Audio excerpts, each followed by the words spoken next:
درزی بچا ہوا کپڑا کیا خود رکھ سکتا ہے؟ میں ٹیلر کا کام کرتا ہوں، کپڑے سینے کے بعد جو کپڑا بچ جاتا ہے اگر زیادہ کپڑا ہے تو واپس کر دیتے ہیں، لیکن وہ کپڑا جو گاہک کے کسی کام کا نہیں ہوتا جیسے کترن وغیرہ، اس کترن کا کیا حکم ہے؟ قطرن ہے، پتہ نہیں کترن کہتے ہیں کیا اس کا بیچنا یا خود گھر میں بستر وغیرہ بنانا صحیح ہے؟ سمیع اللہ آدم انڈیا سے۔ دیکھیں ٹیلر جان بوجھ کر تو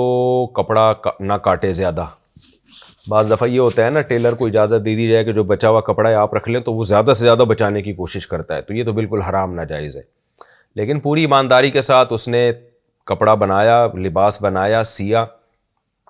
پھر کوئی ایسے قطرن جسے کہتے ہیں وہ بچ گئی، وہ تھوڑا کپڑا بچ گیا جو کسٹمر کے کام کا نہیں ہے، تو پھر کسٹمر کی طرف سے دلالتاً اجازت دی ہوتی ہے کہ بھائی جو چاہے کرو، یعنی وہ اس کو اس میں کوئی دلچسپی نہیں ہوتی، تو پھر وہ ٹیلر رکھ سکتا ہے، اس کو اپنے استعمال میں لا سکتا ہے۔ آئی وی ایف ٹریٹمنٹ کے ذریعے حمل ٹھہرانا۔ میری شادی کو 3 سال ہو گئے ہیں مگر اولاد نہیں ہوئی ہے، ڈاکٹر نے ہمیں آئی وی ایف ٹریٹمنٹ کا طریقہ بتایا ہے، اس میں مرد کے اسپرم لے کے فرٹائل ایگز نکال کر اس میں انجیکٹ کرتے ہیں، پھر واپس یوٹرس میں ڈال دیتے ہیں، اس طرح سے حمل ٹھہر جاتا ہے، کیا یہ طریقہ جائز ہے یا نہیں؟ جواد احمد کراچی سے۔ مجبوری میں گنجائش ہے اس کی، لیکن اس بات کا پورا اہتمام ہو کہ مرد ہی جو شوہر ہی کا اسپرم ہو اور بیوی ہی کے ایگ ہوں، کیونکہ باہر ملکوں میں تو بڑی آزادی ہو گئی ہے، ان کے ہاں تو یہ ساری اخلاقی پابندیاں ختم ہو گئی ہیں، تو یہ اس میں اس کا یعنی ذرا سا بھی اس میں تردد یا شک نہیں آنا چاہیے۔ لڑکیوں کا فورسز جوائن کرنا، کیا لڑکیوں کا آرمی یا دیگر فورسز میں جانے کی شرعاً اجازت ہے؟ ثنا صاحبہ کراچی سے۔ دیکھیں عورت کے لیے ان فیلڈ میں جانا چاہیے عورت کو جہاں ضرورت ہے، جہاں ضرورت نہیں ہے وہاں عورت کو کے لیے شریعت کا حکم یہ قرن فی بیوتکن، گھروں میں قرار پکڑو۔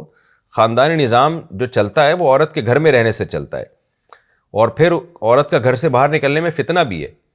تو فوج میں تو لڑائی ایک کام ہے نا، لڑائی تو لڑنا تو مردوں کا کام ہے۔ تو وہ کسی نے ایک تصویر شائع کی تھی فیس بک پہ کسی امریکن آرمی کی کسی فوجی کی جو لڑکی تھی، تو اس کے لمبے بال اور وہ کھڑی ہوئی ہے، تو نیچے لکھا ہوا کسی نے کہ بھائی اب سمجھ میں نہیں آ رہا اس سے ہم لڑیں یا اس سے ہم شادی کریں۔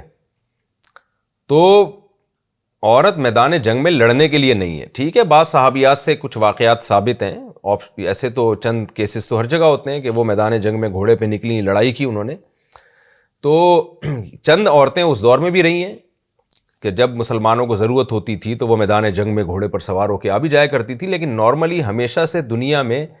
فورسز جن کا کام لڑنا ہے ان میں مردوں ہی کو بھرتی کیا جاتا ہے۔ آج بھی دیکھ لیں آپ پوری دنیا میں اگر خواتین فورسز میں ہیں بھی تو ان کی تعداد بہت تھوڑی ہے،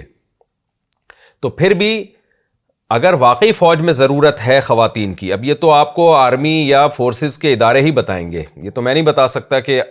فوج میں خواتین کی کیا ضرورت ہے، اگر واقعی ضرورت ہے تو پھر جانا بھی جائز ہے، لیکن ظاہر ہے اس میں پردے کی پابندیاں اور شریعت کے احکامات کو ہر جگہ پورا کرنا پڑے گا، چاہے آپ فورسز میں جائیں یا چاہے آپ گھر میں رہیں۔ تو جہاں عورت کا جانا ضروری ہے تو وہاں تو جا سکتی ہے، یعنی کوئی ایسا شعبہ ہو فوج میں کہ بھئی وہ خواتین ہی کا اس میں جانا، جیسے پولیس میں ایسا ہوتا ہے کہ